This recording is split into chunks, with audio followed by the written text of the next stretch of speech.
Thank you for listening to the Music Production Podcast. I'm your host, Brian Funk. Right now you're hearing some music from the super awesome sounds Ableton Live Pack. This is a live pack made with the Casio SA-20 synthesizer. It was created by my guest today, Animus Invidious, aka PerforModule. All of the sounds you hear were made using this Casio SA-20 super awesome sounds Ableton Live Pack. This is a huge pack. We're going to talk a little bit about it on the show, but it's 100 patches, all sampled. Every single note of that keyboard was sampled on every single patch. Some insane patience and determination by Animus to do all of that. And they're built into some really beautiful Ableton Live packs.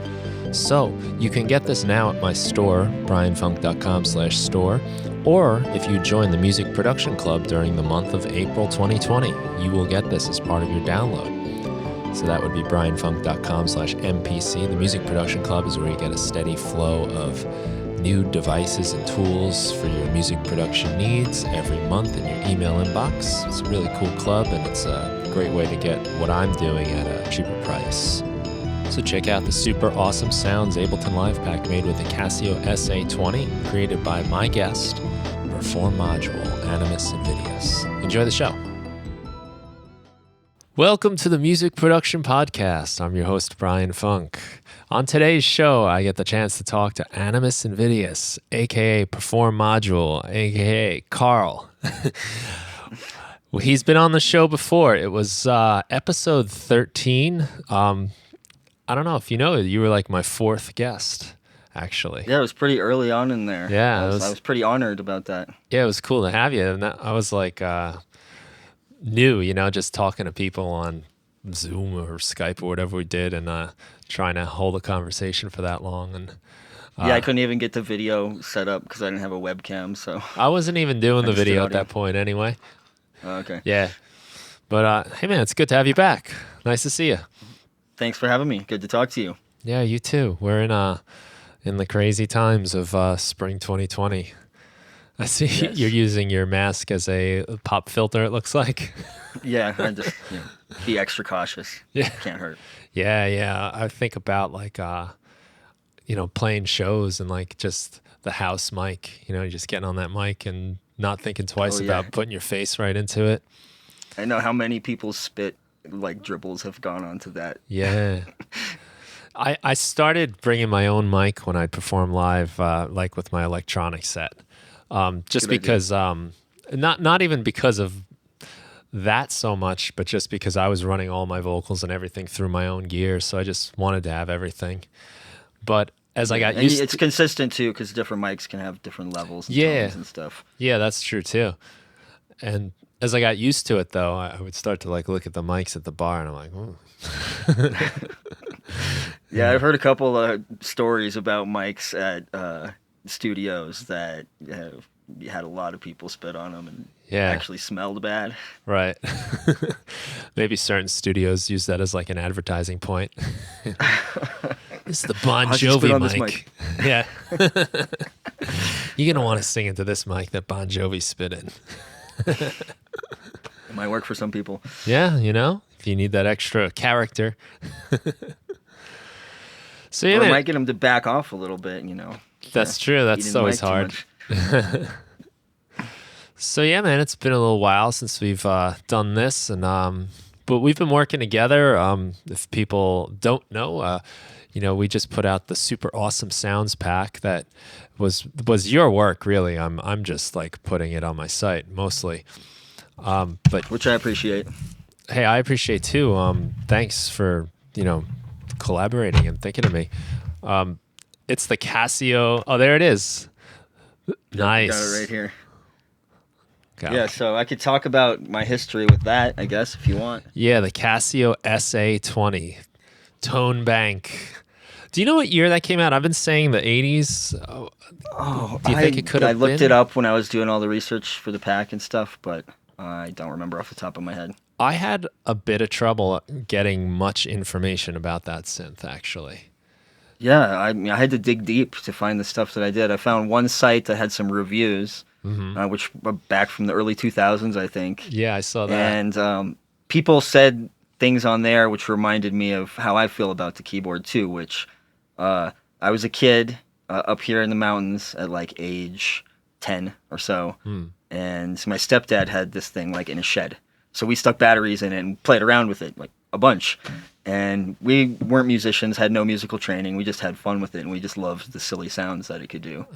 And then, like later on, when I was around age 12 to 14, and was actually getting into trying to make music myself, then I seriously tried to actually learn some stuff and write some things on there. And I would record it into this boombox that I had through like a tiny little cable and tons of noise, and record it onto a cassette tape and deliberately boost levels to get this crazy distortion and stuff. Pretty fun. And I wish I could find those tapes now, but yeah, so I just always loved this thing. And then after I moved out from home and whatever, I think I took it with me and lost it at some point because it's not here. It's not, I don't remember what happened to it. But then just all of a sudden I thought of the thing one day and decided, hey, I would love to get a copy of one of those and sample it because it's my favorite keyboard. I love that thing. And I was like, do I actually love it or do I just remember loving it? Yeah. So I found one on eBay, got it for like $20 or something. Nice. And ordered it, and it still has all the charm and the beauty that I love and remember about the thing. It's just, it doesn't really sound like anything else. Yeah, those are, a lot of those Casios are really cool. That one especially, you know, I know it only through the instruments you made because it's you by some gift of patience or determination or something. You sampled every single note on that thing of all 100 patches, which I think it's more determination than patience. Yeah, that's and like, so when I do like a pack normally, I set up like, if it works, you know, I'll set up like a MIDI clip and just have the MIDI send it. You know, I can make a clip. That's what I did for my other keyboard, the PX one. And then I figured out the ideal length of time for each note for the fade out first. And then I would have it be that length perfectly, so I didn't have to do the sample trimming. Right. Yeah, so you could just get it, everything about it was just clean. You get the sample, you get the note. And I'd have to set the start and end points of each note, but I wouldn't have to actually trim them and then like re-render them. Yeah, so with that, you have to sit there and just press the key. And press the key. And to figure out how long it goes through the waveform cycle so I can have a nice loop point, because if you don't quite catch like some really low waveform that's in there, then it's going to create a little click when you try to loop it. Yeah. And so a couple of them I didn't have quite long enough. I had to go back and redo. But I was like, I'm going to do this right. I'm going to get everything as perfect as I can.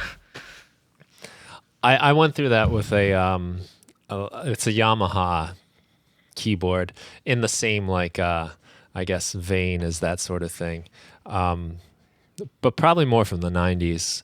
And I was just like, you know what, I'm just doing like, maybe it was one note per octave on the patches I liked. But I've kept that keyboard around. Like, you know, as soon as I got it, I thought it was like kind of like a cheap toy, but I always kept it around because I found like if I was like recording some songs, there was just always a spot in the mix for like some of the sounds, like the way they sounded just kind of cut through the mix. And that's exactly the way I feel about this one too. Yeah. It just sort of finds its spot, and on its own, you might hear it and be like, it sounds kind of silly, but in the mix, it's just like a nice little touch. Yeah, exactly. Like this, they were obviously using some pretty limited technology for the sampling that they did, or however they create the notes on here, because you can hear crazy aliasing going on, especially in the higher notes, where it's very audible. You can hear the like reflection ringing back down, like this weird tone thing, but it's different on every note, so it makes each note unique. So that's why one of the reasons why I wanted to sample each note. It's only 2.5 octaves, so it wasn't really too bad. Not as bad as like the 88 key keyboard was. Right. But and then there's also this like noise in there, like this this hiss, which I think they tried to exploit that and make it sound like reverb. So what they did with the decay, a lot of the keys, if you press and hold, it'll just decay quickly. But if you just tap it, then it will like ring out. So it's like the opposite of what you would expect. Yeah. And it gives this, it almost feels like it has cheap digital reverb built into it, which is really cool sounding. That's so in the digital versions of the instruments, you have way more control over the release. Yeah. But basically, if you crank the release all the way up, that's how the original ones were, more like. That is funny. When I had the Yamaha, I was fooling around with the drum sounds in there, which I still have and still like. I think I put them out as like a free pack a long time ago. Yamaha PSR something or other. I'll put it in the show notes, make my note here.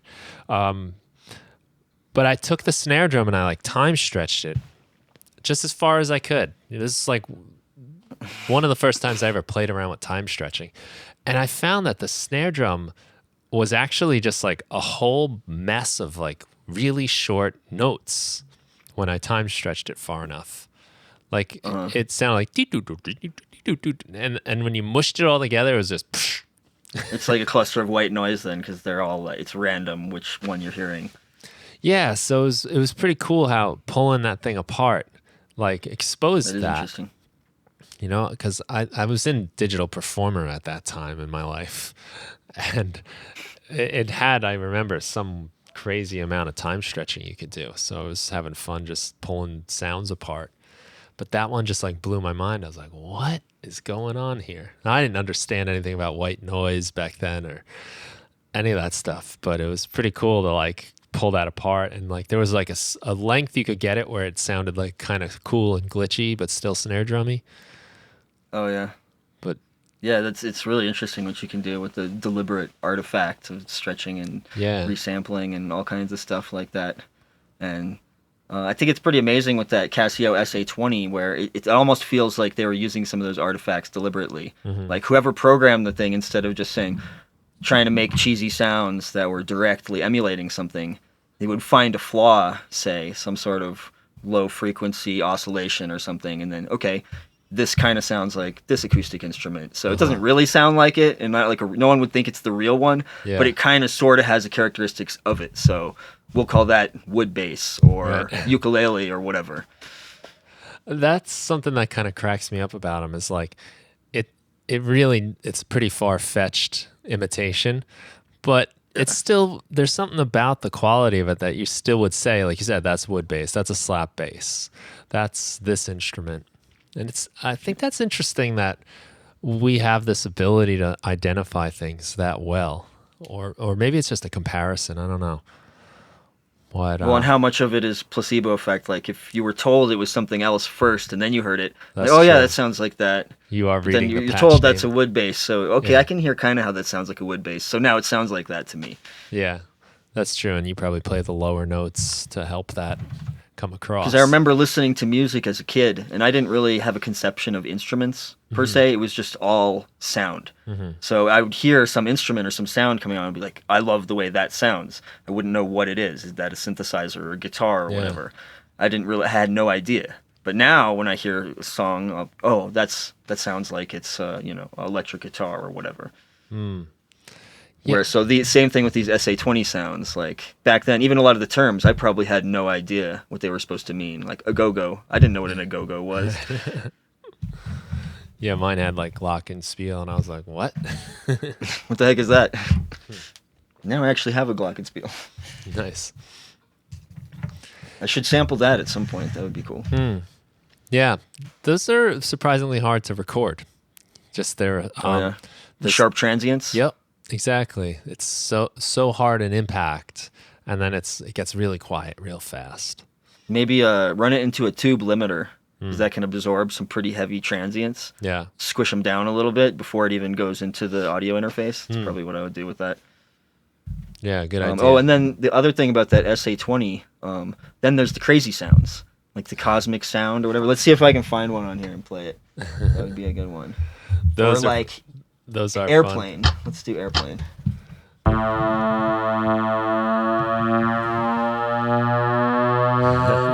You just hold down a note and then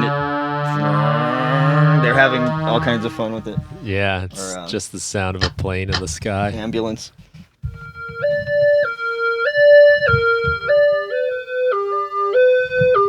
So yeah, and then ones like that on the keyboard, they're super limited, like can't control the speed of that ambulance. Yeah. A lot of them, they'll have the same sample mapped to like half the keyboard or a third of the keyboard, so you only get like 3 different samples in a kit or whatever. But then in the instruments for Ableton, I made it so you could play, any note that you want to. Right. Because why not? Might as well be able to. Yeah, you can pitch You those try to find out. one of the really crazy ones.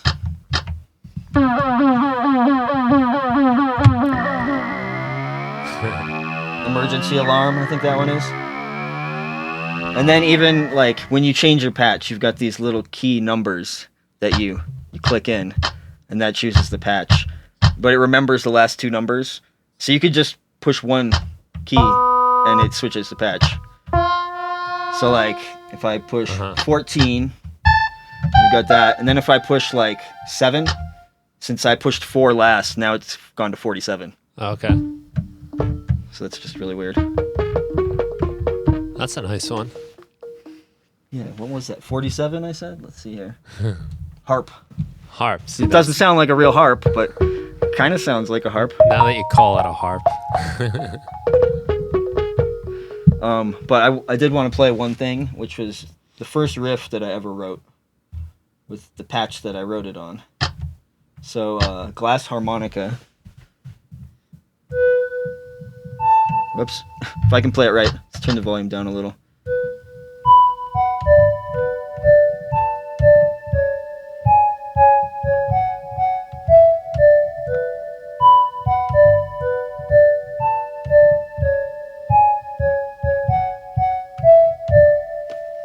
So, there it is. That's the first sweet. riff I ever wrote. It's a good one, and it sounds nice on that sound too. Yeah, there's something about it has to be that patch. Uh-huh. And like that's kind of in the back of my mind over the years. It's like I want to get that keyboard again so I can play that riff Get your with riff that back. patch and make a song out of it. Have you done that yet? I haven't done it yet. I've like tried to make that song several times just using different synth instruments and whatever. So I have a lot of MIDI, so I could definitely get into that, but I have not actually gotten into that yet. Definitely need to. That can be kind of tricky too, though. When you have an idea for that long, it's sort of got this like weird amorphous life in your head where it's really hard to pin it down into something specific. Yeah, and that's why it's hard to finish stuff after you get past. If you can finish it quickly and get it done, then you're good to go. But if you can't get past whatever percentage it is, you're past that hump, Right. then songs, for me, they flounder for 10, 15 years. So that's what I'm trying to do now is I'm trying to finally finish off a lot of the guitar compositions that I've had, make them into a version that I can release, be done with it, never think about them again, and move on to writing new music. Because it's like a mental block, all these songs that I haven't released. Yeah, that term release too, like letting go, freeing. Yeah, in many ways. Yeah, it's funny. Like I think the stuff I finish most of the time, I finish pretty fast. Like it's kind of unusual that I do something that I've had lingering around for years. Like that stuff just kind of, it's like frozen in its liquid state, you know, and you just can't get it to, you can't commit to it anymore. Yeah. Sometimes I have success like going back to them and polishing them up if it's been long enough, because I'll have totally fresh ears. I'll be hearing it differently. So the problems before that I didn't notice, I'll be able to, or certain instruments I thought sounded cool, I'll just cut them out, just delete them completely. Whereas before I would have been attached to them maybe, because I would spend so much time working on this, have to keep it in here.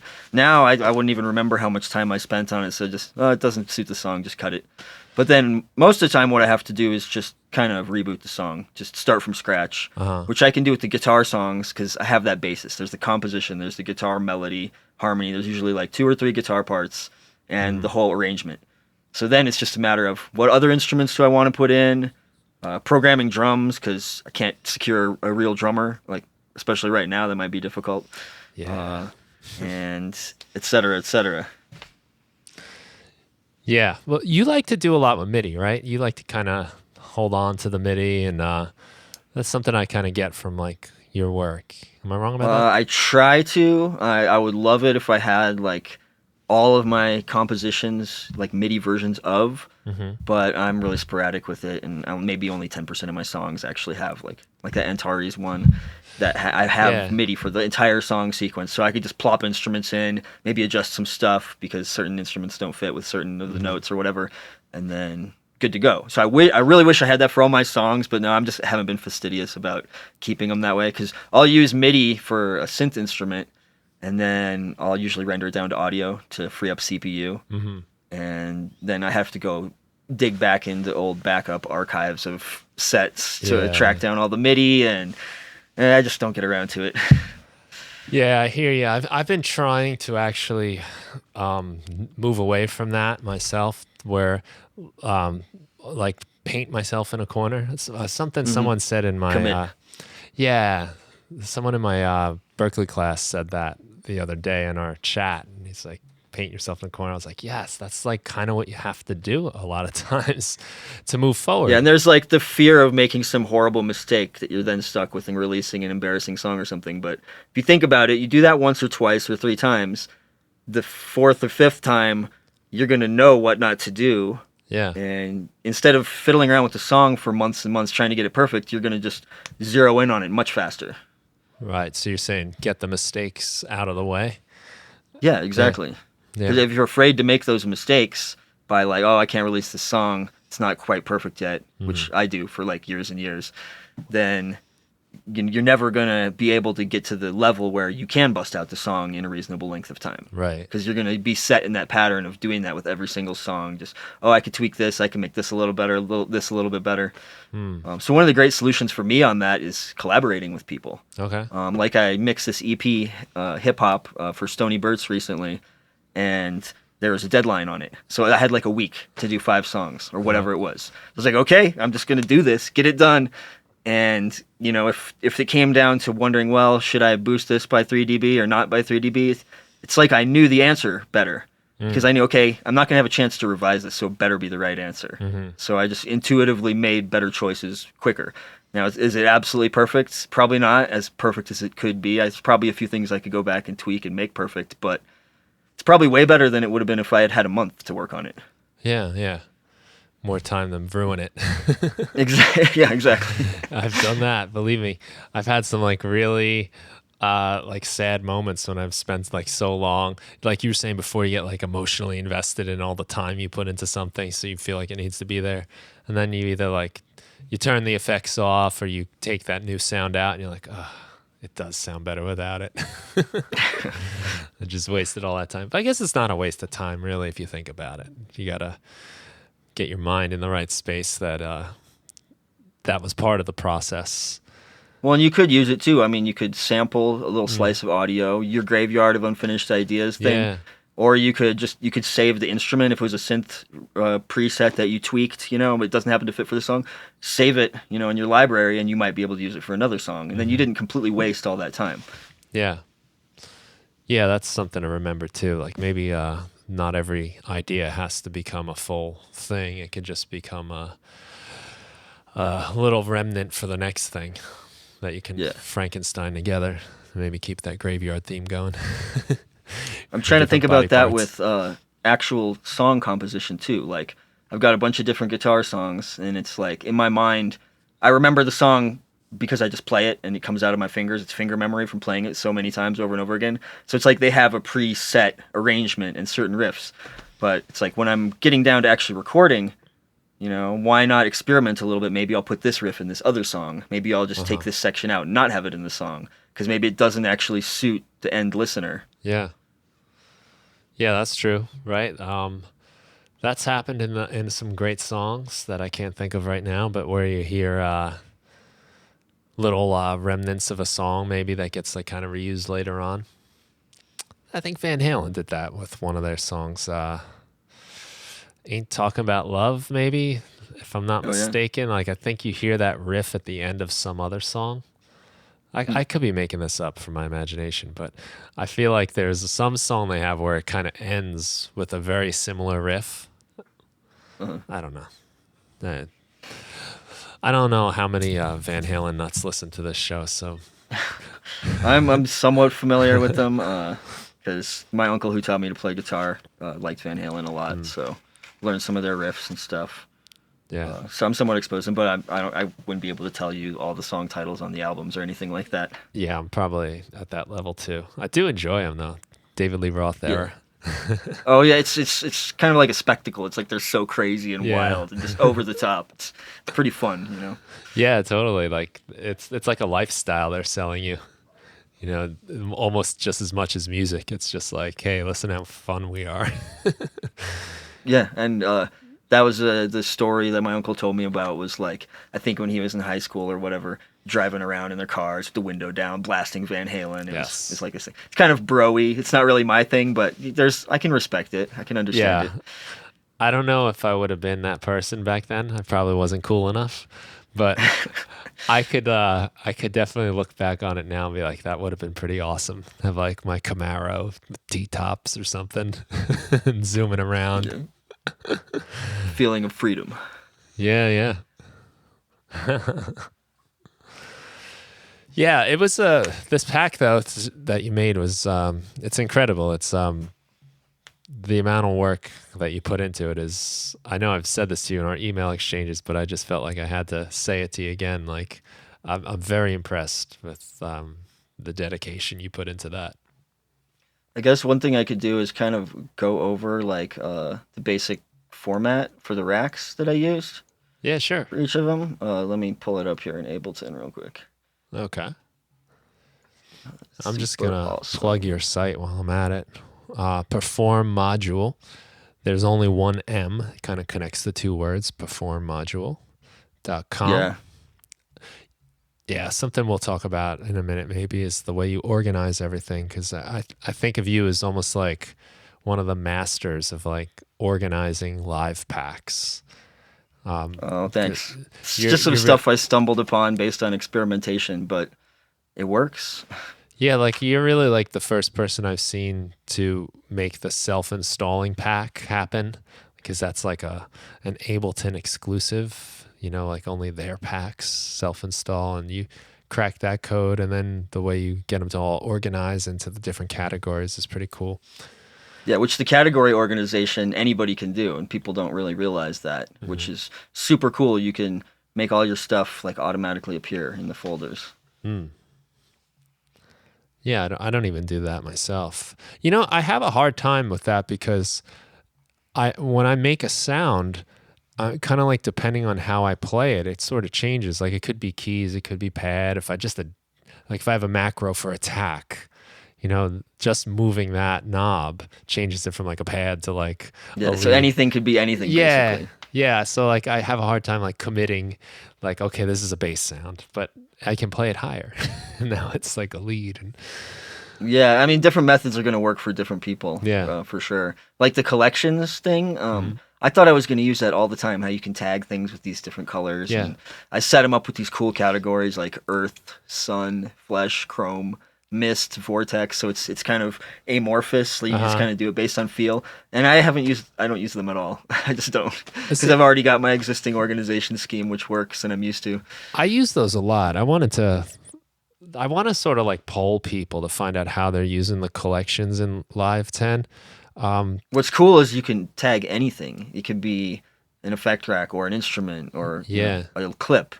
So literally anything could be in there. It's not exclusive to a specific type of thing. Yeah. So that makes it handy if you just want a grab bag of different types of things to just be able to access. So I have one called hardware, and that's like any sort of device I've made to connect like a hardware synth, say. Nice. Or like or I want to route like a compressor or something.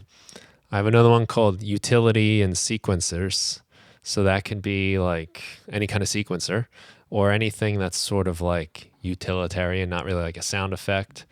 Like LFOs and stuff like that? Envelope followers? Yeah, exactly. Gotcha. I just added one in yesterday, and I'm forgetting what it's called, but someone made a Max for Live patch that will automatically change the gain. You put it before an effect, and then you put it after. Oh yeah, I've seen a few different ones of those. Yeah, so like there's a brand new one that just came out. Yeah, it's cool. It helps you just not like your sound. It helps you not prefer having the effect on just because it's louder.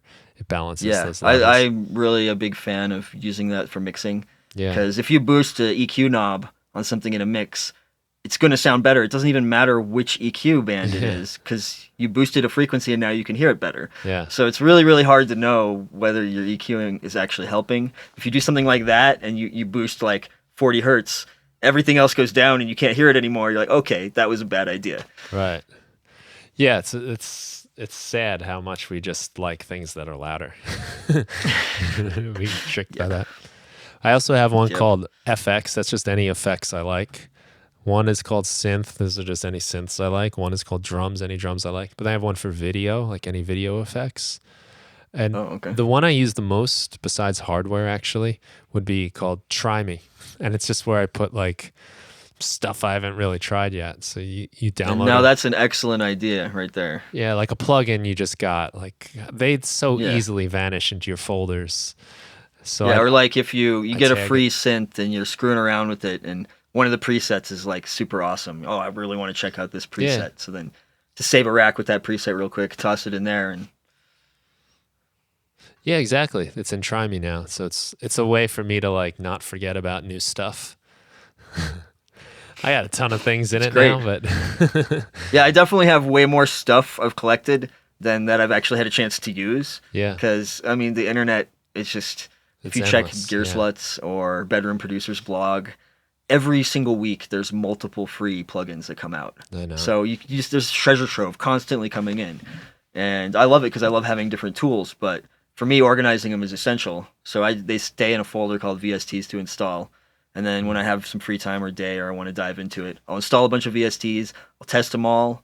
I'll make sure that their starting points are like neutral gain because some plugins like to give you a preset as a starting point where it boosts the gain or whatever. Yeah. And then I'll save it as a rack in Ableton, and then I'll save it in a category that's appropriate, like compressors or whatever. So then, like all my VSTs, I have as Ableton rack that I can just grab whenever I want, and then, that's very moo compressor, or that's optical compressor or whatever. You know, so I'll have a good idea of whether or not I want to use it for something. And then those templates that we talked about last time too help a lot with that. Well, is there any reason why you put them all in racks, put all your like plugins, VSTs and stuff in? I just love having the functionality of the rack because I can adjust the gain. If a lot of plugins don't have output gain, so you can unfold your chain selector, whatever view, and then you can change the gain there. You can make that into a macro if you want to. Yeah. So if it's like a one knob preamp plugin that just has a boost knob and there's no output level, stick it in a rack, and then I can have the output level too. Right. And then I don't have to worry about saving the presets inside the plugins. I don't really mess with that. I just save the preset as an Ableton rack. Gotcha. Yeah, I don't really do a lot of that either, actually, saving the presets in the plugins. Just tweak them for whatever I'm using, and then it's kind of gone. And so I just like having as a neutral starting point for each plugin, and then if it has 8 or less parameters, I'll map those to macros.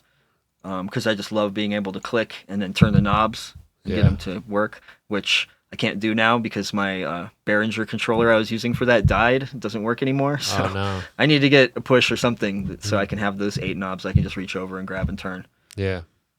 But even if not, then I can set the default value and save it for that, and then I know I can like double click on a knob and it'll reset to this preset value, which every plugin is different. So some plugins, they might have a different method for going back to your preset level or whatever. Some of them, they'll load with certain settings no matter what you do. Like, unless you save it in an Ableton rack, and then it will like force it to open with the settings that you want it to. Gotcha. But mainly it's just that I'm neurotic, OCD. That's probably a little the real extra reason. Control, though. Yeah. Hey, it's good, because you're going to save yourself a little bit of time every time you go to make music. And I'm a big proponent of that. Like, if you can save 5 seconds on an operation that you do 20 times, that's, what is that, a minute? And then, I don't know, maybe that's not a great example, but if you do that a minute on that and then another minute here and another 5 here, like in the it all adds up. A week, you might get like an extra day of making music out of that. Yeah, it's optimization, which people are thinking about more nowadays. I think big part to speedrunning, video game speedrunning. I'm not sure if you're familiar with that or not, but like every single frame you can shave off from the total time. They'll do it. If you're turning left here at this spot, it's faster than the other spot, they'll do it. So all those little tiny optimizations make, a game that might normally take 40 hours to beat, they can beat in half an hour or whatever. Yeah. So it's insane. I've watched some of those on games I thought I was good at. And then you're like, oh, wow. Got a long way to go. Okay, so we got sidetracked. I was going to talk about the macros of the SA-20 Yeah. instruments. Yeah. So speaker bust I did on each one. Because the keyboard, let's see if I can find a patch on here that can demonstrate this. I don't know. You can't really hear on that one. See, now that I wanted to, it's not doing it. But this built-in speakers on this thing just distort like heck really easily on certain patches. And I kind of wanted to emulate that in Ableton. And I was messing around with the, what is it? It's the built-in shaper into sampler. And at the 4-bit setting, that actually sounds remarkably similar to it. So, but I fine-tuned it for each instrument. So I set the drive amounts and the shaper type per instrument by ear. And then some of them have extra effects too, like it might have some erosion added or whatever, just to enhance it and suit it. Just because I didn't want that to be a super generic parameter that was exactly the same on each instrument. It's kind of tailored to them. Well, I noticed that parameter kind of pulls out some of those like aliasing artifacts, noise floor things that you were talking about earlier with the reverb type effect. You can sort of hear those things kind of like twinkle away. And it's actually super useful too because I noticed it reduces your peak level a lot. So you can get a way louder sound by pushing that speaker bust up, and then you can push the volume quite a bit more without it clipping in a mix. So it's an awesome way to get it much louder without using compression, kind of like a preamp. But not all preamps do that. This one happens to that shaper effect, and Ableton's really good at that. And then the timbre effect, that one is the same on each instrument. That just does the key zone shift. So like if you turn it up, it's playing the lower samples, I think, but they're pitched up. So you're playing pitched samples, either up or down, depending on which way you shift it. But they're still the same notes, so you don't go out of key or anything like that. Yeah, it changes the way the samples get stretched around. And I think it plays like, say, your high sample for your low note. And and you get some cool. Sometimes that really changes the instrument like entirely. Sometimes you can barely tell, but other times it will like add a ton of bass harmonics or something to the note. And then the top end parameter, that one looks simple, but it's actually really special. For each instrument, I like analyze the average frequency contour of all the notes, and then because I've got this plugin Hofa IQ Analyzer, I think I told you about that before, which has this really awesome way you can analyze a whole section of audio, and it gives you the average spectrum. And based on that, then I made an EQ where it's neutral at the center position, and then if you turn it down, I'm not sure which way that would be for your camera. You turn it down, and it increases your bass and pushes down your highs, but it does it in a very specific contour that like fits with the original spectrum. And the same thing with the highs. And then I found that just has a really nice, pleasant sound rather than just doing like a brute force shelf EQing or something. That was the toner effects, right? Yeah, and then so for each of those, it was super easy to just save those as racks because I could just basically group it and then extract it from the thing and just save it, and it kept the frequency contour shaping. Yeah. And so I just saved those all as effect racks because why not? You can just slap it on something and you can turn it up or down. Oh, there's the phone. Someone else will get it. Yeah, that's cool. And I noticed that when I open it up, like the EQ, like on each one morphs into its own little shape. Like so you can just experiment if you just want a quick one knob, make things brighter. You don't want to think about it too much. You can just drop that onto whatever instrument, bump it up, and then hot swap between different ones.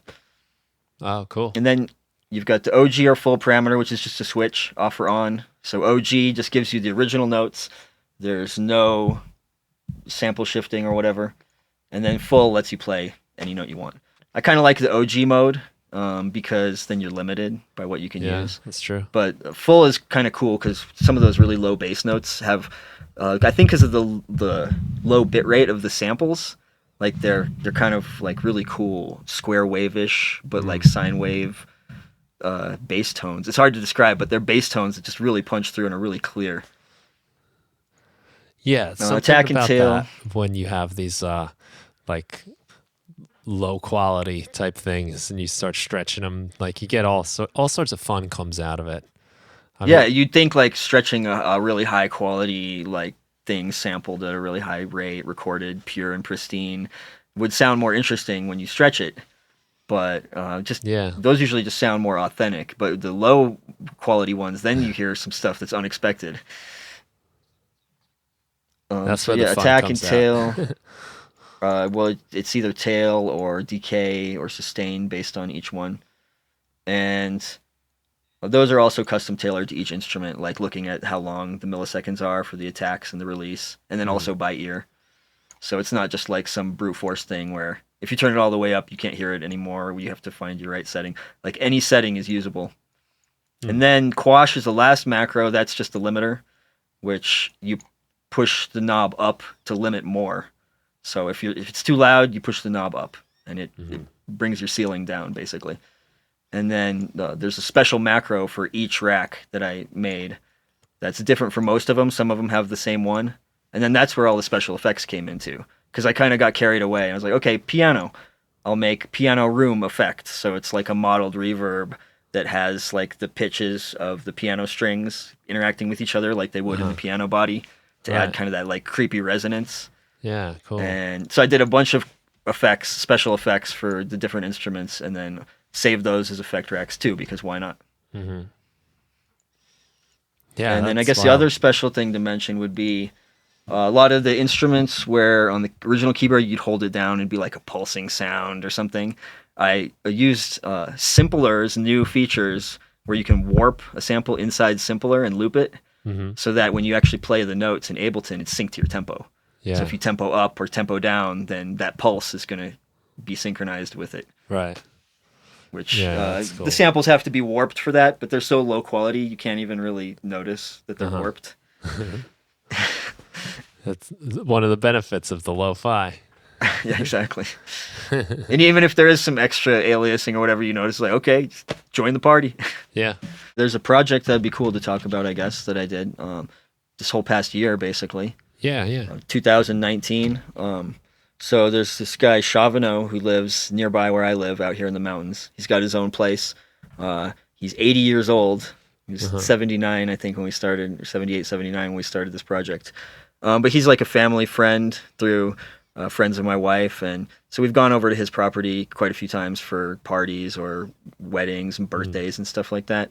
And he'd always bust out his keyboard and play some little like ditties that he wrote up and stuff. And so one year I walked up to him and I was like, hey, I do audio engineering and stuff. You should let me record you sometime. We should just record some of your songs because that'd be really cool. And he just kind of looked at me like, whatever. And then next year I like came up to him and like said the same thing. He's like, oh, okay, interesting idea. Yeah, maybe. And then third year we were at his place for a wedding, his daughter's wedding. And he comes up to me before I even have a chance to go up to him. He says, so when are we going to start recording? Oh, nice. So I would bring my audio interface and a laptop over to his house and set up mics, do some tests and measurements and stuff, and record him playing his keyboard and singing, and did a whole album of songs. We've got like 27 songs over the course of a year, and mixed those and released them. So that's on Bandcamp, if I can speak correctly. Bandcamp. So if you look up Chavano, Shavano, and I believe the songs are on Apple and iTunes and all those places. Nice. Apple 27, and iTunes you both. said. Was it 27 you said? 27 songs, I think. Wow. And most of them are instrumental. Yeah, all original. Cool. There's one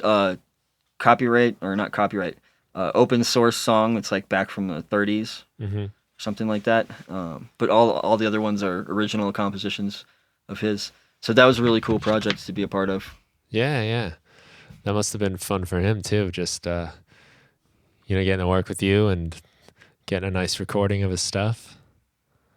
And it was kind of like what we were talking about earlier with finishing projects. Yeah. Where for him, he's had some of these songs are 40 years old. Wow. And he's never recorded them ever before. So it was really cool to get him to be able to have that expression of all of those and share the CD with all his friends and stuff.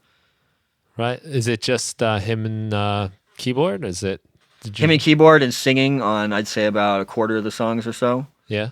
And some extra production on some of the tracks, just cool. depending on what we felt like. Like there's one song, Clouds, which I actually did a little YouTube video for, that I added some extra kind of like pad sounds too. And there's one of them where we had some car sound effects that we recorded of a car door closing and driving away, and some little touches like that. Nice. But mostly it's just keyboard and pianos. Yeah. Oh, that's cool. How do you like that that seat for you? Like being more like engineer, producer, mixer, and not so much like performer and songwriter. It's easier to stay on task and get stuff done. Yeah. Because my own songs, they take forever to get done, and it's hard to see them with an objective viewpoint as a listener. Uh-huh. You get so attached to them and wrapped up in them. Whereas when I'm working with someone else on their project, it's just easy. It's automatic because, like, okay, I'm just going to make this as good as I can. Mm-hmm. And that's what I do. I just do the best I possibly can. I know it's not going to be perfect because there's not really any such thing as perfect. Yeah. So, I just do what I can, and then slowly over the years of helping out with so many different projects, finally get good enough to actually feel good about charging people money for it. Uh-huh. So you feel like you can kind of see the vision of the project a little better? The big picture almost? Not necessarily from the beginning, but that's one of the things, just talking with the person and finding out what their vision is. Like, that's super, super important. You can't just, okay, I have the audio files, now I'm just going to make this great. Okay, Right. based on what? Like, what is this going to be an EDM club banger, or is this going to be, there's different bass levels on the hip hop album I mixed than on Chavano's album, for example. Yeah. Like, that's more mid-range based. Uh-huh. Whereas the hip hop album, oh yeah, you've got a big bump there in your sub-region because that's what works, that fits, Yeah, I've been hearing a lot of that from people that working on other people's stuff helps. It's easier to just kind of like hone in on what it is. Where I guess like when you're trying to do that to yourself, you're so aware of all your complicated emotions and thoughts and ideas. It's like you're pulling your own self in multiple directions. Yeah, maybe it's the way we like, even like the way we just sort of like kind of reduce other people, like how that's that kind of person and this is this kind of person, and you can sort of usually not a good categorize. thing, but in this case, it's almost helpful. Yeah, it's like it's a helpful Simplification. Yeah, I guess like a lot of, I think the reason we do those sorts of things has its roots in probably survival of just like, this person is a threat, this person is not a threat. Yeah, totally. Caveman days. But it's funny how that sort of carries through in the creative process. Yeah, definitely. Making an artistic statement. That's cool. So that's Chavano. And I'll put the link too. I want to check that out. I want to and see the clouds. Yeah, it's free too, so you could just download it. Like, you can Yeah. order a CD if you want, but most people just download it. That's Nice. what people do nowadays. Yeah. Just it's so easy, right? I think that is maybe at the expense of enjoying music sometimes, though, because I know when I used to pay for records, occasionally I do try to help people out, on Bandcamp or something. But as soon as a couple dollars go into it, there's like this investment, and like you try to like it. And I know, like when I was younger and I'd buy like a CD or something for like $15, I was really like trying to like it. Yeah, I'd listen exactly. to it 5 times, even if I didn't like it, any of them, just like hoping it would like kind of catch on or hook me. Yeah, I have a really good example of that. So I had a Nine Inch Nails album I borrowed from a friend, Further Down the Spiral, and the song on it, At the Heart of It All, has this really crazy beat, like this industrial sounding thing, and it's like, what the heck is this? I've never heard anything like this before. And then in the liner notes it says Aphex Twin, like he worked on that or wrote it or whatever, produced it. Aphex Twin, what the heck is that? Who's that? So then from BMG service, remember that? Yeah, I was a ordered part of that. I ordered Aphex Twin Richard D. James album. That's the album they had on there. And the first time I listened to it, I was just like, what? I didn't get it at all, because it's not your typical dance music. It's a lot scattered, to digest, yeah. weird beats and stuff. And I just imagined some crazy guy tripping on acid, like in a room full of computers, like going nuts. And I couldn't really grok it. But then, like you said, listen to it like 5 or 6 times. Like, I want to get my money's worth. I spent $10 on this damn thing. Like, I better get something out of it. And I love it. It's just one of my favorite albums ever now. It really sunk in and clicked with me.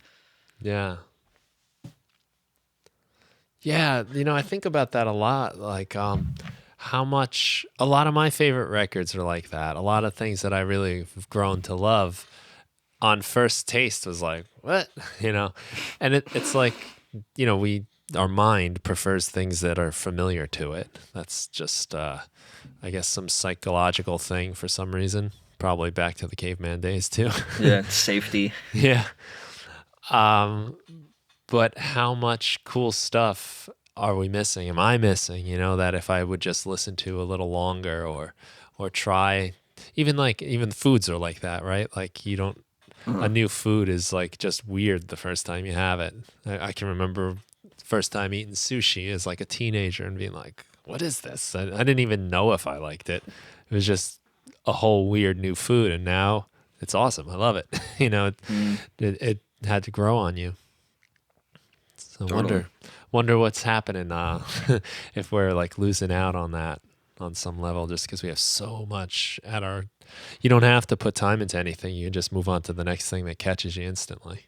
Well, yeah, and restricting yourself to one genre that's like your prefer. Like, I'm a death metal guy. I listen to death metal. You will never run out of death metal to listen to. I mean, there's new death metal songs coming out on YouTube every single day. You could just do that completely and only that. But you're never going to understand how it feels to be moved by different genres of music. Right. So it's kind of self-limiting to do that. Yeah. To at least not be open to, trying every once in a while, explore, or if you happen to come across something, to allow yourself to just saturate in it, rather than be like, oh, this is country music. I don't like country music. Instead, just like let go of your preconceptions and just try to understand why other people like it, maybe. Yeah. Yeah, I can usually find something to appreciate in just about anything I listen to, even if it's on like just the production side or some aspect of it, if you... Yeah, something, how experimental they were, how bold they were, maybe. Yeah. Like a lot of modern music's really bold with how sparse it is. It'll just be like a kick, a snare, and a vocal. And that's it. Like the entire song. But if it works for people, then hey, it works. Maybe everybody who's making their songs all full of all this stuff are trying too hard a little bit. And then on the other hand, you could find some stuff that's incredibly complex and some Aphex Twin or some Dream Theater or something, and find the value in that as well. Yeah. Yes, I saw some Dream Theater shows in the last few years myself. Oh yeah, nice. Yeah, I saw him one time. My brother-in-law is a huge fan.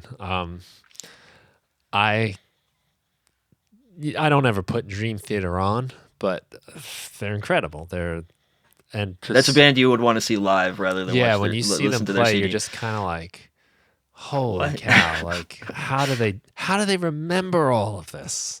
That was like what I left. I was like, I mean, obviously their playing is virtuosic, but that wasn't even the part that blew me away the most. How do they remember all this stuff? I felt like I had heard more notes in those 3 or 4 hours than I had in the whole rest of my life put together. Just amazing. But I saw them at a Gigantour, which was put on by Megadeth, I think. And it was $10 to see Megadeth, Dream Theater, and a whole bunch of bands. Wow. It was awesome. It was in Albuquerque in like 2003 or something like that. Yeah, the days of $10 concerts are long gone. I know. Yeah. Their fee is more than $10. Yeah. Yeah, they're incredible though. I mean, they're good songs too, I gotta say. Like it was always kind of hidden to me behind all of how well they played, but as I've gotten into it through seeing them play, like the story of their songs, it's cool. They got I really understand now why they have like that type of following that they do. Yeah, just it's a world, I guess, that they create, and it just pulls people into it. Yeah. Well, I guess that is reflected in the name Dream Theater. Yeah, it's yeah. Pretty cool name. It is a good name. So is there any music you've been listening to lately? Any new stuff? Any new albums or anything like that? Well, you mentioned Nine Inch Nails, and he just put out 2 new records at the same time. Yep, I got those, listened to those a few times through. Yeah, those are really nice. It's nice, like now even, just this It's pretty ambient, mellow stuff for the most part. Yeah, but with the underlying tension and darkness that Yeah. they're always good at. Yeah, I listened to something last night that was cool, but it was probably not a good idea. Man, I should mention it too because I guess it's I'm not exactly sure how this works, but Pure Magnetic, the company. Yeah. So the album is called Gestalt by Arovane. I never heard of the artist or the music before, but I guess the way I found it was through Pure Magnetic because they're giving away a plugin if you buy the album for $1 on Bandcamp. I'll put a link in for that too. Gestalt by Arovane, you said? Yeah, Arovane. I'm sure if you write in Pure Magnetic and that, it'll come up. It's kind of a cool, weird delay plugin that it comes with, which is cool. Like to get a plugin with an album. Yeah, I'm thinking about some stuff like that. Because one time I did like a limited edition release of like my best of or whatever, and had an Ableton pack that went along with it. So that got way more downloads on Bandcamp than I usually get. So yeah, thinking about something like that. Now, if I attach the money to it, then that drops down the amount of people that are gonna dive into it. But something like $1, like $1, it's not really much to invest. Yeah, can't really lose here. It was cool though, like very interesting sound design, but it was dark, and I've been really into just listening to music as I go to bed lately with headphones on, I used to do it all the time as a kid, but I probably like had a good 10-year gap, and I had some like weird kind of disturbing dreams, and I woke up at like 4 a.m. and it was just looping. Like the whole album, probably heard it like 5 times, and I'll set it to like end when I do that when I fall asleep with headphones on or with the speakers on. I took them off. I was like, this is like not good. It's not good for my head. But it can be a bit much. That and the other album I've been getting into a lot was the Rentals new album, the Q36. If you're familiar with the Rentals, no. They Weezer, probably, right? So it's their original bass players band. And they were huge for me. I had the guy on the show. Matt Sharp was on the show. I haven't watched that episode yet. That was a really cool one for me, just to talk to like a musical hero. Nice. My wife is a huge Weezer fan. She absolutely loves Weezer. Cool. We saw him a couple years back, and he did his little solo thing where he went out. It was like what was it? It was like a trail or a train, but he came out on this little platform or something, and right? A boat, yeah. There you go. I saw and that. He serenaded everybody with a little acoustic guitar. Yeah. And he did "Take on Me." He was like a few rows in front of us. He was right there. It was awesome. It was like a private little serenade. Oh, nice. So that was a cool moment. Yeah, I saw that tour. They played at Jones Beach here on Long Island, which Jones Beach Amphitheater is. I wouldn't say it's the best sounding place, but you're on the beach, you're in the water. Like it's a very unique place. It's outside. Nice. And yeah, they did the same thing coming out of the boat. I think that was this. They had like all the. So there's no reflection. There's nothing to reflect the sound back at you. It just goes out toward the water, right? Yeah, I guess there's some like reflection, I guess, going on inside from the stands to the seats, probably. Well, yeah, you're gonna have some because of that angle, but yeah. Yeah. Because I saw Weezer at where was it at? Red Rocks, was it, or was that the other? No, it was Fiddler's Green, I think. But most of the concerts I've been to in Colorado are at Red Rocks, which a lot of people say is like the best venue in the world or whatever because it's got this natural formation of rocks. Yeah, I know. So I haven't been there, cool. but I'd love to check out a show there. If you ever come to Colorado, it's highly recommended. Yeah. Yeah, so that new album by the Rentals has been on heavy rotation for me, and it's a weird one right now because it's about there's a space theme to it, And like Okay. right now, I feel like I'm in like a little space capsule, in my house, like isolated from everyone. Here I am transmitting to you right now. So it's like kind of a fun album to get absorbed into. Yeah, that's appropriate. Yeah. Yeah, that the Nine Inch Nails one. My wife really likes like dystopian, like TV shows and films and books and Hmm. stuff. So she heard that playing. She's like, "This would be the Yeah. perfect dystopian soundscape, like whatever background theme." Yeah. And it really does fit. I think that's one of the reasons they were probably working on a lot of those songs, and then this shit happened, and so they're like, "Okay, let's release this, Yeah. give it to Timing's people." right. Yeah. Exactly. Yeah, it's kind of weird to do like two albums like that. Strange. Although this Rentals album I'm talking about is a double album. I like double albums. Some of my favorite albums are double albums. Kind of miss that. Yeah. Okay. Physical Graffiti from Led Zeppelin, Uh-huh. Melancholy and the Infinite Sadness, I love Melancholy. Smashing Yeah. Pumpkins. Yeah, that's such a good one. Yep.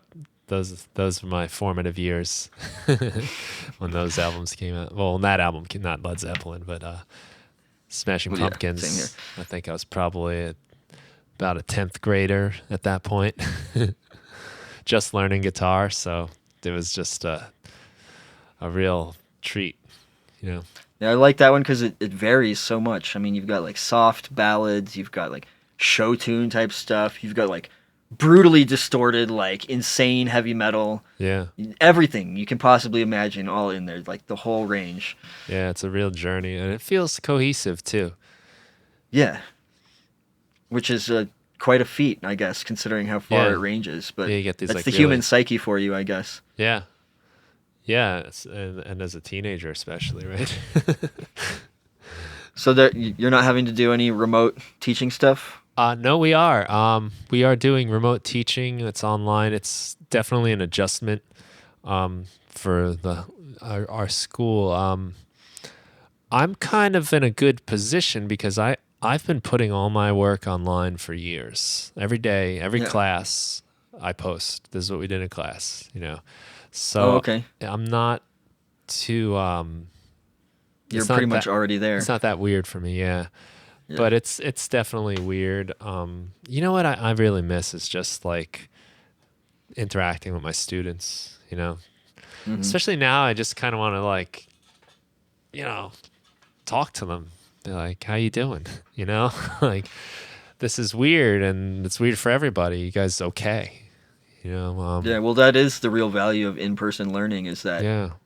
how it can be so personal, whereas doing things online, Yeah. you get all the technical data and things, but you kind of miss that element of it. Yeah, we're not doing video at all. Oh, yeah. Yeah, I think that's a hard thing, I guess, to get right because, if I like you and I can schedule a meeting, we'll meet at 2:00 Eastern time, but you don't have like a sibling that also has math class at the same time, and there's one computer maybe or whatever, Yeah. all the issues that raises. So, yeah, it's good. We're definitely in the learning process. What my district did was use up our snow emergency days because we didn't get any snow this year really. So we had like 4 days that were kind of like left over. So they used those and then they moved spring break up so that we had like kind of like 2 weeks to get ready and figure it out. And last Gotcha. week it like became official, like, okay, put your lessons online. Now you got to do stuff. Yeah. But that's the part that is weird, just not to like see these kids that you've gotten to know and care about over the course of the last whatever 7 months or whatever it is. Yeah, and just like I'm teaching 9th graders too. They're 14, 15 years old, so this has got to be weird for them. And the school is their whole world, everything, their whole social Yeah. life, everything is wrapped up. Yeah, in it's that going to be building. really weird for kids, Yeah, for sure.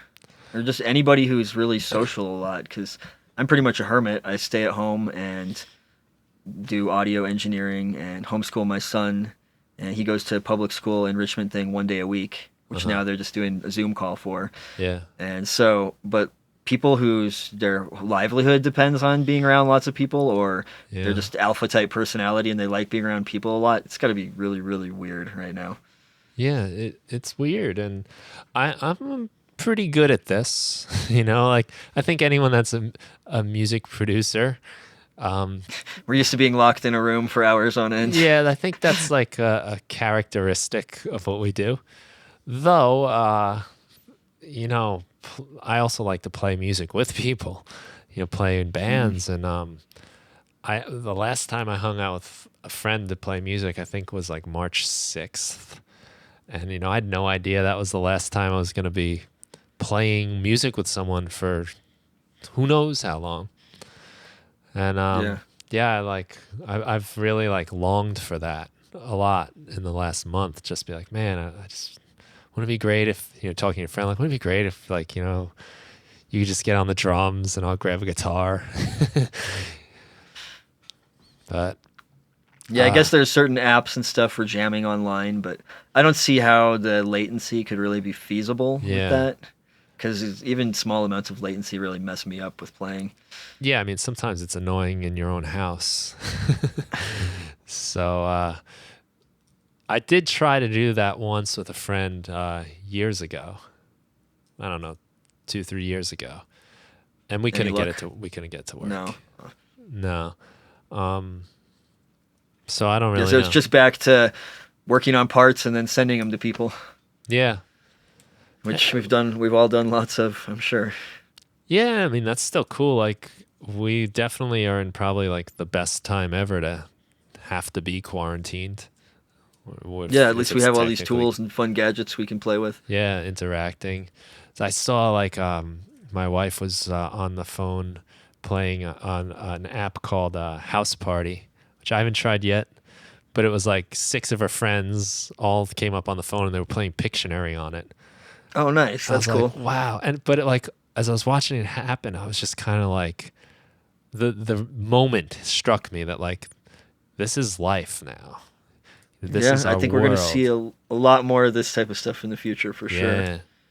Because even if, there's not another pandemic in a couple years at this level, it's kind of probably a little bit of trauma to a lot of people. So they're from this point moving forward, they're going to act a little bit differently. Hopefully in more positive ways than negative, but yeah, we'll see. Yeah, I'm hoping there'll be some good positive changes. I think we have to realize that like the health and well-being of everyone is in our own interest now. It's important for your own health that other people stay healthy. Yep. So maybe a little more like compassion will come out of it, and realizing the interconnection between everybody. Yeah, exactly. That our actions really do have an effect on everybody else. Yeah, and I think it's apparent even like I can still walk my dogs around here. Like they can get out a little bit, but like someone I don't know will drive by in their car and like wave, and it's just kind of like it's like a little acknowledgement, like, hey, what's up, human? I'm one of you. We're the same kind of thing. And like you said, even though we're like so separated now, I think we might realize like how connected we are and how much it's so true. If you really think about it, like even like on a happiness scale or mental health type of thing, like it's in our best interest that everyone is feeling good and happy and that's the way I've always felt. Yeah. Like, I don't really see it inconsistent with like the whole selfish versus selfless. It is selfish for me to want the best for everyone because then the world works more harmoniously. Right. We're all happy and less people will mess with me.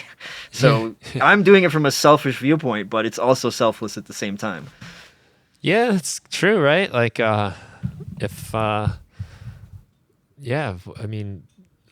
it's only better for you if other people are feeling good, happy, and living satisfying Some people don't lives. seem to get that. Well, but I think some people are kind of stuck on the competitive attitude. Yeah. Like they have to prove something to somebody. Like Yeah. I'm gonna accrue more billions of dollars and stick it in the bank account, and I'm gonna feel good about myself, and I deserve this. And It's the lack of connection, a lack of feeling empathy for other humans. Yeah.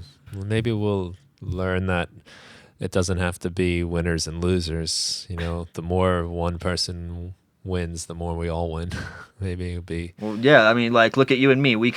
I could be like, okay, this guy makes Ableton packs. He's competition to me. If someone buys one of his packs, they're not going to buy one of my packs. So I have to talk crap about this guy online. I got to tell everybody his stuff is horrible. So, because that'll benefit me. But that's a really kind of short-sighted and stupid way to look at it. So instead, I hit you up to collaborate. We've collaborated on various projects, and I think it's benefited both of us and other people as well. Yeah. You know, now that you mention that, I have never encountered that attitude. And there's other people doing very similar things, other people teaching or putting out content and music. And at least in like this kind of like this world, I've encountered it in bands, you know, where like there's competition and it's like, you know, we need to do better than that band. The degree of that can be healthy as long as it's like a friendly competition. Yeah, but not like where they actually hate each other. Not like you're wishing harm on them and you hope they don't succeed. I always felt that like all the shows I ever did were better if it was a scene, if it was like a group of people working together, compared to like, even if it was just people don't know each other. It's just this scattered, disjointed thing. But I've never encountered that from anybody. And you think with like all the people and how long I've been doing it, like I would have encountered someone online that's maybe doing tutorials and packs. It's like, yeah, that guy Brian Funk is a real asshole. You shouldn't buy his shit. And you know what he does? You know what I mean? Like I've never. His tutorials suck. Yeah, I mean, you get like a troll in a YouTube comment that'll say something. Yeah. But I've never. But not from community, like other developers. I've never gotten anything except like kind of like camaraderie. Yeah, me, same thing here. Like everybody I hit up, you know, even if a collaboration never coalesces, there's always a respectful attitude that's had. Yeah.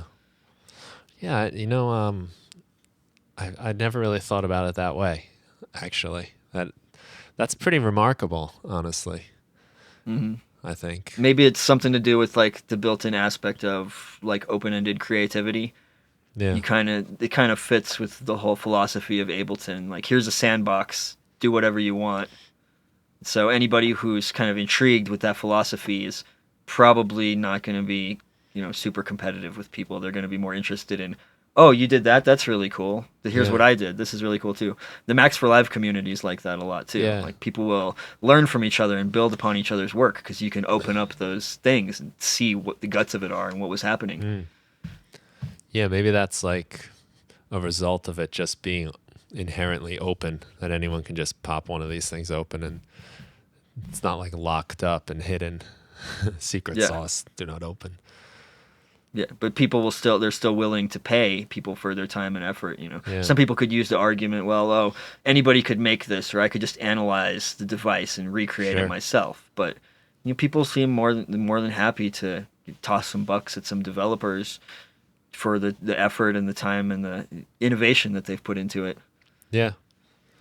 Yeah, that is nice. And it's it's like a whole other way of making music your life, and it's cool that people are like realize that and support that. And you know, I always think like you know, like you could vote in your elections and everything, but you vote every day with like your money.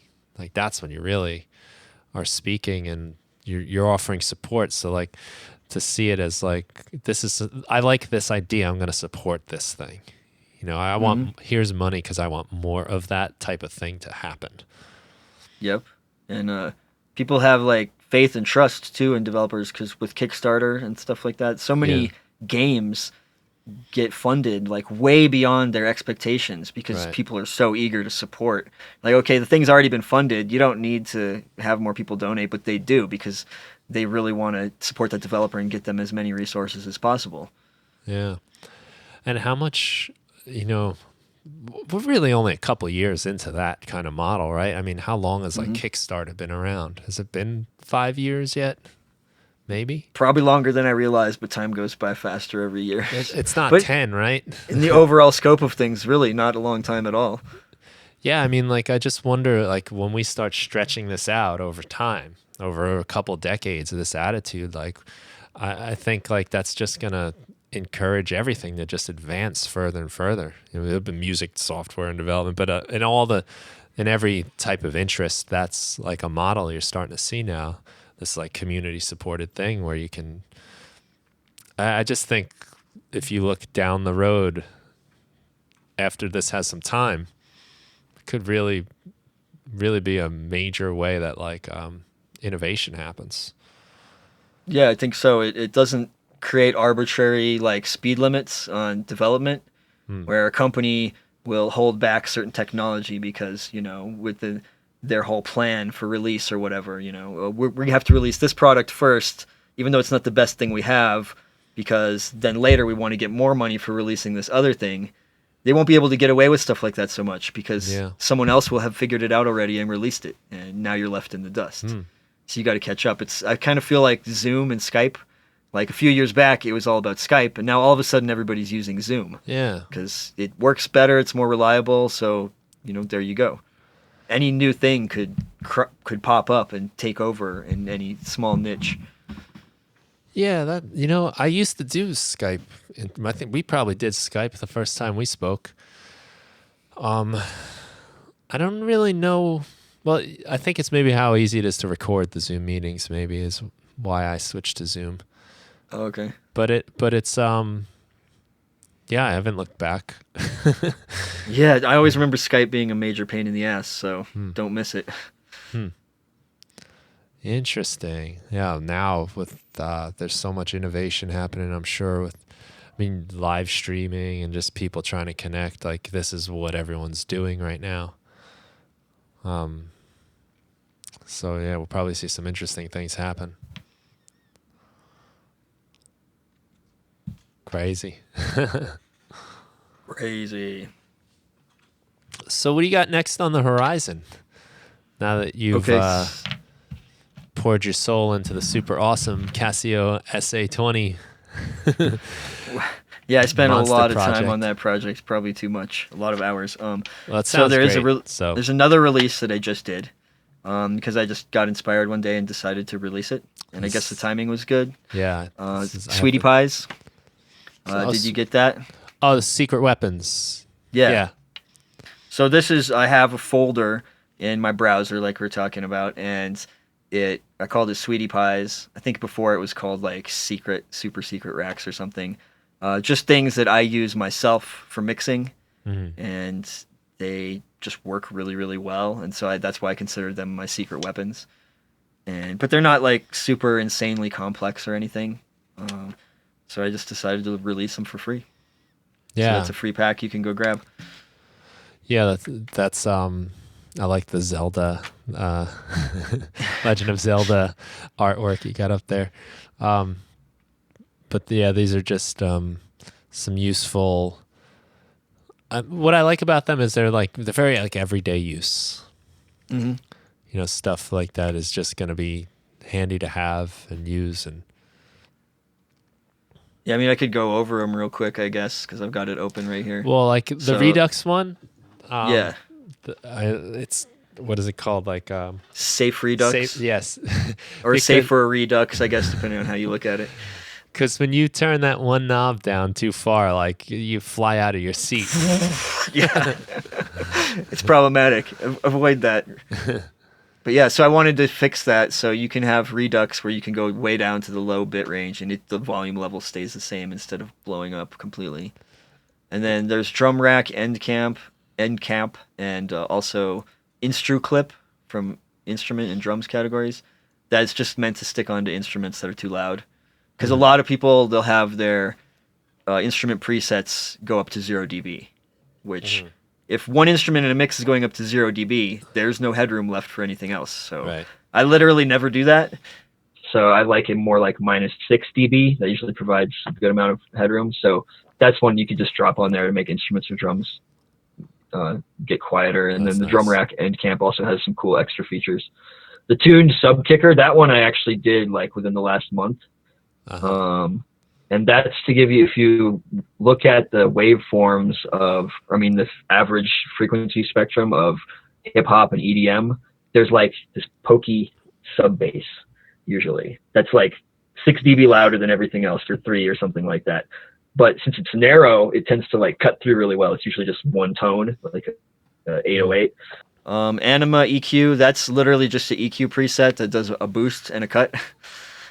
Just because I noticed my own mixes, I tend to put too much low mids in, and usually not enough like mid range around 1K, 1.5K. So that's just for me. I can just drop it in area for me often. Turn it up and just do it by ear rather usually than have too be all much of technical about it. Channel EQ++ is the new channel EQ, but you have 3 mid bands in one rack instead of just one mid band. Because usually I want to boost or cut like a couple different spots, not just one spot. Tube DC filter, that one's just a way to have a more subtle DC filter than the DC filter that you switch on with utility. So that's kind of nerdy if you're doing like super technical stuff. Acoustic guitar shimmer is like a very top end boost, because it's really common to boost the high end sparkliness of acoustic guitar in mixing. But if you just use an EQ for it, it can get kind of harsh.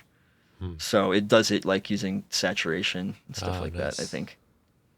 The Mordgrim bass contour, that one's also, it's like an EQ contour, but it's based on my bass, Mordgrim. So it's designed to just make things kind of follow the peculiarities of the frequency spectrum that has, because I really love the tone of that bass. Banshee, that's one that is actually also available on audiobombs.com, which is a cool website for getting freebies. And that one is like a dub delay box using echo, where you can turn the knobs and stuff starts repeating and distorting and getting all crazy. Super, super fun. The Skylark Studio Reverb is based on the calculations of the room that I'm in here, the dimensions of it, and then I like calculated what the time lengths and stuff would be at the different frequencies, and then I made like a multi-band reverb based on that. Wow. It's like a really short room reverb, but it blends really, really nicely with sources. Like you can't obviously hear it as a reverb, but you stick it on something and it just adds that like sense of space. Yeah. So it's really good for like digital instruments. Yeah. Yeah. And then neutral, dry, wet, that's because if you use a chain fade in Ableton to fade from like one chain to another chain, there's actually a volume bump that happens as you go toward the middle. Okay. It actually boosts the overall volume because they didn't like slope it exactly, equal power sloping or whatever. All right. So that takes care of that, where you can fade between two effects perfectly. Because I noticed I was like mastering something, I think, and I wanted to have 2 compressors that you faded back and forth between. So it'd be like one compressor only on one side, and then during the chorus of the song, it would be like the other compressor, and there would be a gradual fade between them. And I noticed it was boosting the volume during the halfway point, which you really don't want that happening during mastering. Yeah, I see you got a post about that too, where you explain that in quite some detail. Yeah, so if you're just mixing and you just want to mix together 2 effects and fade between them, it probably doesn't matter that much because you're going to adjust the volume anyways afterwards. It's inside a mix. But for really technical stuff like sound design things or mastering, I think it's really, really important to have the ability to fade between things like neutrally. Yeah. And that's it. That's all the effects that come with that one, but they're sweet little ones. I especially like the tuned sub kicker. Like if you have a drum loop, just some random drum loop from a collection, and it sounds kind of flat, it doesn't really have that boomy bass, just drop that thing on there and twist the knobs, and it's pretty magical how it works. That's cool. I'm going to have to try that one out. Yeah, I think I was actually generating a resonant note using Resonator, and then it boosts that. But it does it in a really nice blending way where it doesn't sound like Resonator. That's cool. Good to have some tools. Sweetie pies. Yep. And I'll probably expand that one at some point too, because there are a few more devices that they're just too rough. They weren't really finished or polished off. So I just skipped those ones with the release. Nice. Something to look forward to. Okay, so that was a kind of long-winded description of what I just did. But what I got coming up, which is what you asked, trying to finish an album, actually. Oh, what kind like of I was music? talking about before, guitar-based, so mostly acoustic guitar, finger-picked patterns. Kind of like, I guess rock would be the style, because there's patterns that are kind of classical sounding or folk, and there's also like metal, like with straight-up distortion and electric guitars. Nice. And like I have the song Fate, which is 18 minutes long, and it kind of just starts out with this like plaintive acoustic finger picked and bass guitar, and then it evolves and changes genre as it goes along. It kind of gets into a hard rock thing, and then more of a meandering ambient area, and then like straight up hard metal. And I've got a hip hop MC on it, and Really? just a lot of different crazy stuff going on. Wow. So yeah, I'm That's trying an to. adventure. A lot of these songs, most of these songs are pretty much like I wrote from between age 16 and age like 25, and I'm 37 now, so they're old songs, and some of them I've released various versions of, but I was never really happy with it. Like recording didn't sound good, or I didn't know what I was doing with the production or whatever. So I'm really looking to get maybe like 12 songs or so, some of my better ones out, and then just to have the mental space to actually write new stuff. Because my guitar playing itself has gotten phenomenally better than it was like 10 years ago. My technical skills are way better, but I'm still stuck on playing the same songs because like they're not released. And I Yeah. feel like I have to just keep like practicing the parts, getting perfect, and polish them. And so it's just a matter of getting motivated and trying to get some recordings done. It's always the hardest part. Just Yeah. actually get started. Release it, and you will release yourself.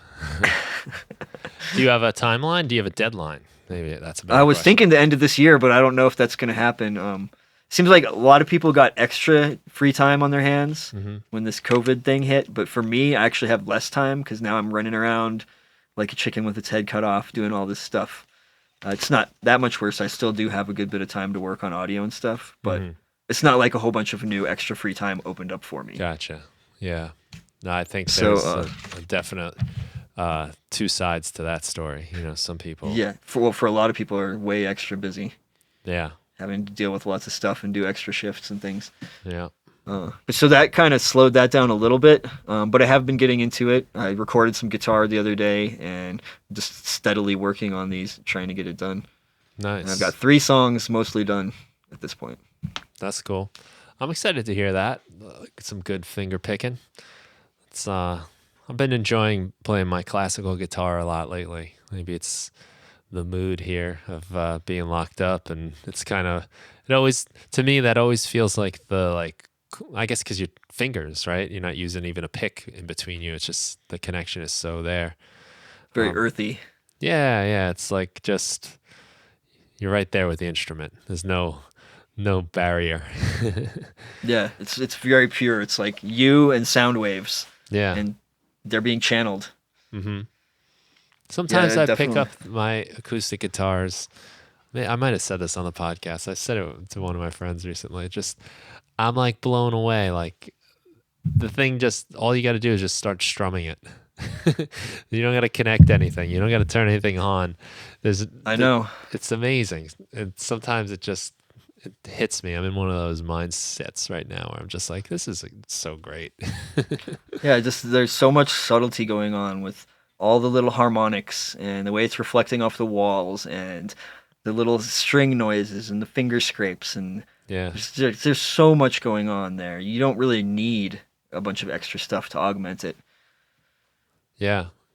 Yeah, and that's like you mentioned something about like minimalist music, how there's so much like boldly minimalist music coming out, and that's something I've like kind of grown to appreciate, just because it really lets you pay attention to each sound, and each sound is so important. Yep. And it's like you go into the sound and you hear other aspects of the sound. The guitar is like that, like you said, you hear the harmonics, you hear the fingers moving, you hear all of these little things that make up this one thing. Yeah, because the thing I struggle with a lot is having a mix too cluttered.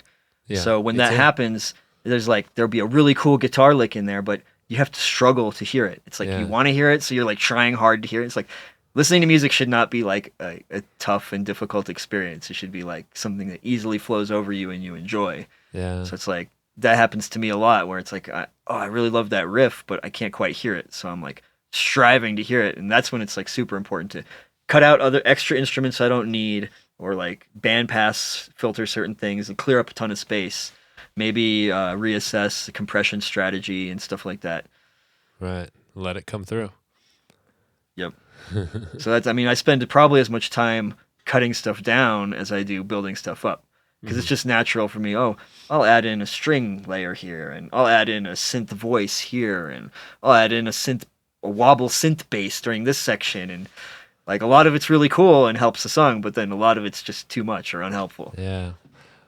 It's that old expression, when you have a hammer, everything looks like a nail, and you got infinite tracks and power, and you got all these new plugins and toys, and you just made your whole Casio SA-20 pack that you want to use at least 50 of those sounds on. And, like it's just it's so tempting to just keep building and adding and making that skyscraper shoot further into the clouds. Yes. And this is why working on other people's projects, especially if they have specific goals and a timeline, is so much easier. Yeah, don't do that. Come on. Let's stay on track. Yeah, if there was just someone like kind of hitting me every once in a while with a stick, whoa, come on. Those drums are fine. Move on. Knock it off, buddy. Well, listen, man, it was cool to catch up with you. I can't believe how fast the time has flown away. Lots of cool work coming out of your site, performmodule.com, 1M. And it sounds like some cool stuff coming ahead. I'm looking forward to hearing the music. And diving a little deeper into the isolation freebie, the Sweetie Pies. Yeah, I saw the Redux one. I was like, exactly. Like, we need that. You understood, right? Oh, right away. Because I love turning things into 8-bit, 16-bit, like get that, like kind of recreate like a sampled sound. But if you start going like past 6-bit, like you're in the danger zone. I don't remember if it's like 5 or 4, but once you get there, like you fly like a never do this live ever. Yeah, like everything turns red. And I don't really get it because there's nothing else in any of Ableton's effects where there's something like that, where extreme danger. I guess maybe like with Corpus, depending on what source it's reacting to, you could get some crazy harmonic coming off or something. But yeah, that's really the only one that's dangerous like that. And I do have a ton of blog posts that are drafted. Like, this would be a good blog post, so I'll just put the headline in and write a few sentences. But I haven't actually gotten around to finishing them because I like to put in research or maybe do audio demos or whatever. So yeah, there's a ton of stuff coming out on the horizon. I was doing blog posts every 13 days for a while, but that schedule got all completely wrecked, and so it's now just random when they come out. 13 days, huh? Yeah, so it was a different day every week. Oh, okay. Just to be weird. Okay, that makes sense. Yeah, it's like one day earlier next time. Yeah, that's a good way to like kind of see when people respond and react. Yeah, that was the idea, like check the stats on the different days, but there's so many other variables going on, and I didn't keep it up long enough to really be able to glean any info from that. Yeah, it would be interesting to see, like, if you release a blog post on Monday, like more people check it out or whatever. For all the years I've been doing this, I've never gathered any data. Like I've never like really tried. It's just whenever I finish something, I just put it out. Well, you're not doing it to like pat yourself on the back and like congratulate your ego. You're doing it to provide people with cool stuff. No, I want my ego. No, but I had you all wrong. Yeah, no, you're right. Like it's just not interesting enough for me to pay attention. You know what it is too? I feel like I don't really have a lot of control over that, but I do have control over the consistency and just working. Yeah, exactly. You never know what's going to go more viral than something else. Yeah, I don't think I've ever had anything go viral in that, like, whatever that line is. You got featured by Ableton, man. I don't know. That's pretty close. To me going viral. Yeah, like yeah, same here. ADM, little viral. CDM, Syntopia, like those blogs. Yeah, anytime I get any press on some obscure audio site, I'm like, yes. Yeah. Yeah, that's viral. or just an email, you know? Someone says, "Hey, thanks. That was cool." You know, then Yeah, on that Sweetie Pies one on Dropbox, because I have a Dropbox link for it, you can actually comment on the Dropbox. I got a bunch of nice comments from people. I was like, oh, cool. that's great. Oh, nice. Yeah, that's a cool feature. That'd be a nice one. I use Gumroad. It'd be nice. Yeah, I wish they'd comment on my blog instead, but it's probably not as easy to do or something. You know, I don't ever get comments on the blog. If I get maybe like 2 a month. Yeah, it's not what people are used to. Yeah, I just don't think people do that anymore.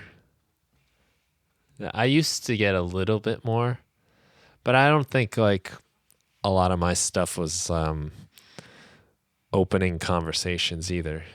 You know, it wasn't like an editorial where I was giving some controversial political opinion that someone wants to try to change my mind on. So maybe that's part of it, but So I wanted to ask you about one like technical mixing type technique, if you ever use it. Do you ever try to do like blind testing? how do you Where you set up an effect and then, especially if it's something subtle, like let's say you're doing a 2 dB EQ boost, and then do your loudness thing where they're loudness matched, right? And then switch it on and off, but like randomly, so you don't know. And then either by closing your eyes or having the screen somewhere else or whatever, and then you start at a random point where you don't know whether it's on or off, and then you click on, off, and listen. Yeah. And try to just use your ears to say, okay, I like that one better, rather than like, oh, well, I think that this EQ boost should be here, so therefore I think it's better. Yeah, sometimes I'll set like a key on the keyboard to do the power button. And then I'll press like 100 times real quick so I have no idea where I'm at, and then switch and try to tell. And Exactly. yeah, that's hard sometimes. Sometimes I have no idea. I don't know. I have no idea. If it's That's on. when it's probably like it doesn't matter if you do the thing or not. Like we think things matter a lot of times when they really don't. I But like that to 0.1 do. dB. Yeah, I like to do things to the point where I notice it and then back it off just a tad. Yeah, same here. I'll do that actually Just I don't trust 50% myself. sometimes. Like I'll boost it until it's obvious I can hear the effect. And then whatever setting was at, like it's at 88, then I'll just go exactly half of that, 44. Oh, wow. Or whatever. But that's more for subtle stuff where, like mastering, where I really don't want to change the original character of it. Yeah. But for just mixing, especially in the early stages when you want things to pop out and things, then be a bit more aggressive with those sorts of things. But yeah, I haven't really heard too many people talk about blind A/B testing of stuff like that. And that's just a technique I use a lot, and I really recommend. Yeah, well, we get so used to relying on our eyes, you know, when we're making music now. Exactly. And, I like sometimes, I mean, you can't really do like anything subtle on it, but like the OP1 is fun sometimes to just use as a 4-track recorder. I mean, or to use like tape machine or something, just because like you don't get those like visuals. It's all listening. Yeah, exactly. Like, oh, this sounds like it's under a blanket. Like, sometimes I notice, like, I'm looking at the frequency spectrum or whatever, or I'm working on a song for such a long time, my ears are used to it, that I don't realize it sounds like it's under a blanket. But that's when references come in useful, and it's just so hard for me to get myself to use references. I don't know why. It's like I'm built dead set against it.